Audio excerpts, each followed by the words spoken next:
Shalom au peuple de Dieu, merci beaucoup. Voilà, c'est la voix de votre humble serviteur, le prophète Gabriel. Que notre Dieu vous bénisse. Je disais, c'est la voix de votre humble serviteur, le prophète Gabriel. Alors, nous voulons parler d'un témoignage d'une sœur dans l'Église par rapport à certaines réalités de la vie, parce qu'elle avait suivi un enseignement que nous avons eu à prêcher par rapport à la repentance, c'est-à-dire renoncer à ce qui est mal, renoncer à ce qui vous divise, renoncer à ce qui vous, comment dirais-je, vous éloigne dans la présence de Dieu. Alors c'est comme ça que la sœur avait suivi comment dirait cette prédication. Elle s'est décidée aussi de pouvoir comment s'extérioriser, parler un peu de son problème, le problème qui la dérange. Voilà. Alors nous avons, comment dirais-je, voulu partager avec les enfants de Dieu partout dans le monde entier, que vous puissiez aussi nous donner vos contributions, c'est-à-dire votre contribution. Nous sommes en train de témoigner cela en français pour permettre une bonne audition à tout le monde, parce que nous avons nos frères francophones et ils ne connaissent pas notre langue lingala. Voilà pourquoi je préférais parler, comment dirais-je, en français pour permettre à tout le monde une bonne audition. Voilà. Alors c'est une sœur de l'église. Voilà, elle avait suivi les enseignements. Par rapport à ces enseignements-là, elle s'est décidée de pouvoir s'extérioriser.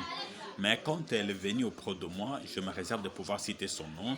Elle a voulu juste s'extérioriser comme quoi que voilà, elle a voulu abandonner sa mauvaise vie. Elle a voulu aussi faire la repentance. Alors elle m'a demandé conseil.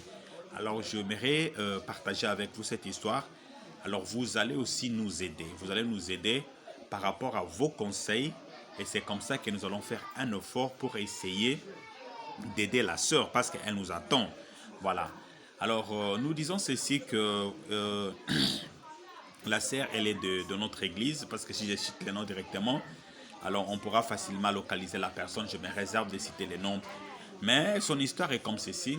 La sœur avait un frère avec qui elle vivait auparavant, c'est-à-dire pas c'est déjà une femme mariée.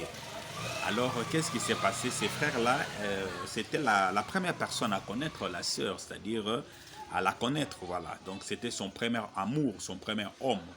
Alors, c'était ces frères-là qui étaient son premier amour. Ils ont mis beaucoup de temps avec le frère.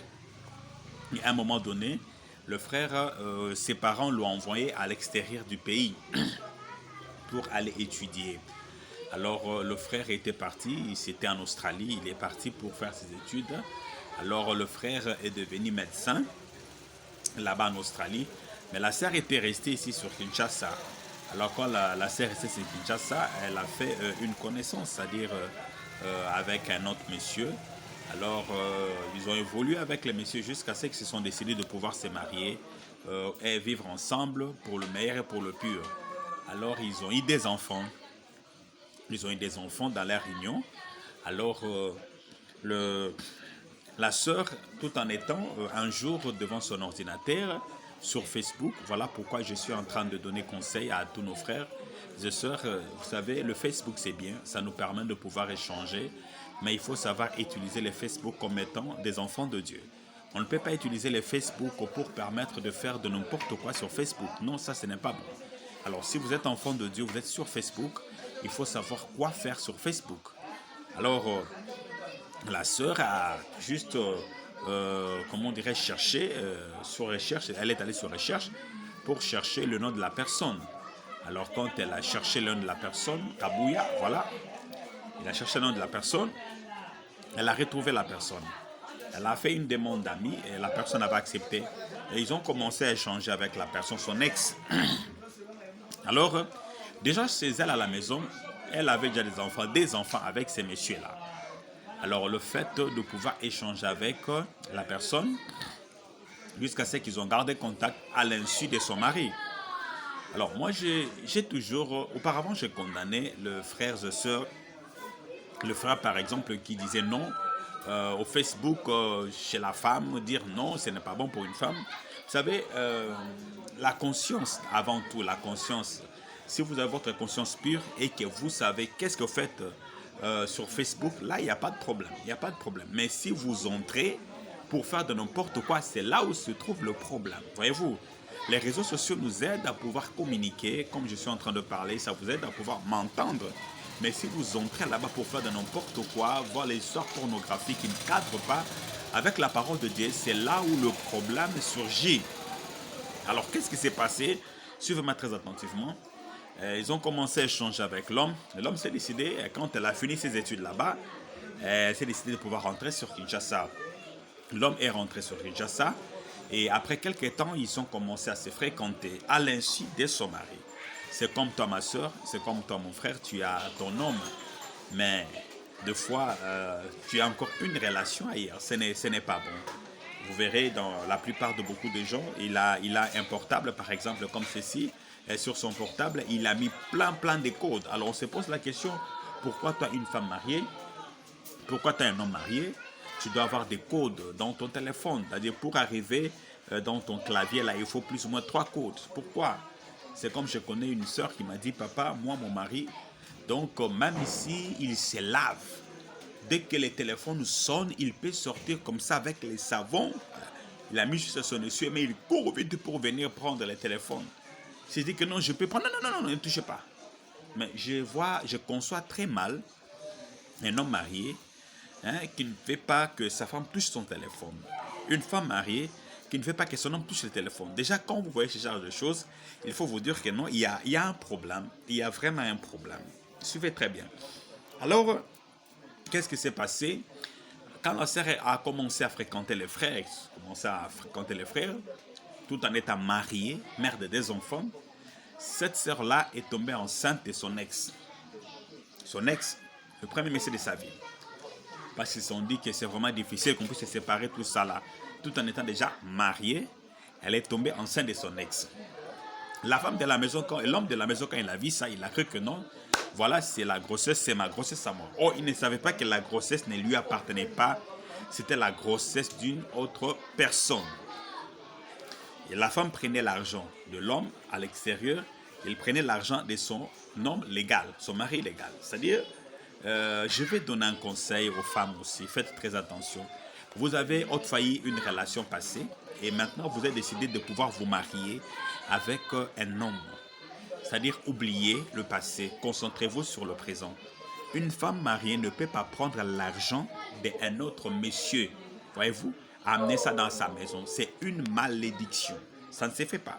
Si vous le faites, sachez que vous êtes en train d'attirer le malheur dans vos familles. C'est vraiment important, très très important. Alors, qu'est-ce qui s'est passé? Quand la femme est tombée enceinte, l'homme pensait que c'était sa grossesse. Pensait que c'était la grossesse.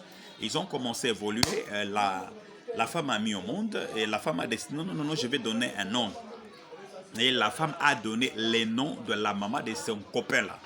Il a dit à son mari, non, voilà, ces noms se figurent dans notre famille parce que toi, déjà, les 2 premiers enfants, tu as donné le nom de ta famille. Alors, moi, je préfère que cet enfant ici, prenne les noms de ma tante qui est au village. L'homme ne savait pas. L'homme a dit, oh non, il n'y a pas de problème. Or, c'était le nom de la maman de son ex.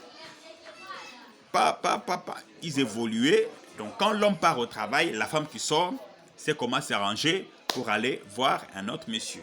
Ah, ma soeur, arrête de faire ce genre de choses. Ce n'est pas bon. Étant une femme mariée, ce n'est pas bon. Alors, après quelques années, 1 année, 2 ans après, la femme qui tombe enceinte. Grosse, l'homme pense que la grossesse, c'est pour lui. Or, c'est toujours pour ce monsieur-là. Les noms dans la famille de son ex-là. 3e fois encore, elle tombe enceinte. L'homme dit que non, en tout cas, cette fois ici, c'est mon nom à moi propre. La femme qui reprise, non. Dans le nom du côté de son ex-là. Et les enfants étaient là. Des fois, quand l'homme sort, l'homme rentre, il se dit, ce sont mes enfants. Voyez-vous, l'amour d'un père par rapport à ses enfants. Or, l'homme ne savait pas que ces enfants-là ne lui appartenaient pas. C'était les enfants d'une autre personne. C'est la maman qui savait ces choses-là. Ben, un jour, nous sommes en train de prêcher sur le royaume de Dieu. Comment une personne peut rencontrer Dieu. Comment une personne peut être, comment dirais-je, pure devant la face de Dieu. Renoncer au passé, renoncer à ce qui est mal. Et la femme était touchée. Après la prière, elle est venue me voir pour me dire ce que je vous ai dit là. Maintenant, la femme me demande, la soeur me demande, papa, qu'est-ce que je peux faire? Alors moi aussi, je ne sais pas quoi faire. Dire à la femme qu'il faut dire ça à ton homme, ou bien qu'est-ce que je peux dire à la femme par rapport à ça? Vous savez, j'ai moi-même pesé la gravité de la chose. La femme a dit que je suis prête vraiment d'abandonner tout. Mais qu'est-ce que je peux faire? Car cet homme ici sait très bien que ses 3 derniers enfants, ce sont ses enfants à lui. Or, l'autre, elle a aussi dit que ce sont ses enfants à lui parce que les enfants, c'est pour mon ex là. Et des fois, l'autre, mon ex, me fait des fois pression. Il veut toujours voir les enfants. Des fois, je dis à mon homme à la maison que non, nous allons voir notre temps. Nous allons chez lui à la maison. Alors, les enfants, quand ils arrivent là-bas, étant des enfants, ils ne savent pas ce qui se passe. Or, c'est leur père. Ah, bien aimé. Alors, la sœur qui m'a parlé pour me dire, voilà, l'homme de Dieu, dis-moi, qu'est-ce que je peux faire? Que je dise à ces messieurs-là que ces enfants, ils ne sont pas des enfants ou quoi? Voilà, je me lis par là, parce que pour le moment, je connais le frère. C'est un frère bien, il est assidus, il vient à l'église. Mais lui dire ça, ça ne peut pas lui provoquer l'attention. Il n'aura pas un choc dans sa vie. J'ai besoin de votre aide, soutien.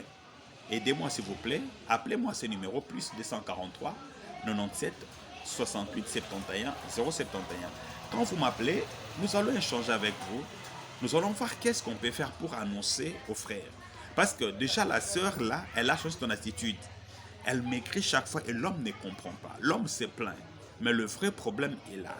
Merci beaucoup. J'attends votre réaction. Que notre Dieu vous bénisse. Merci.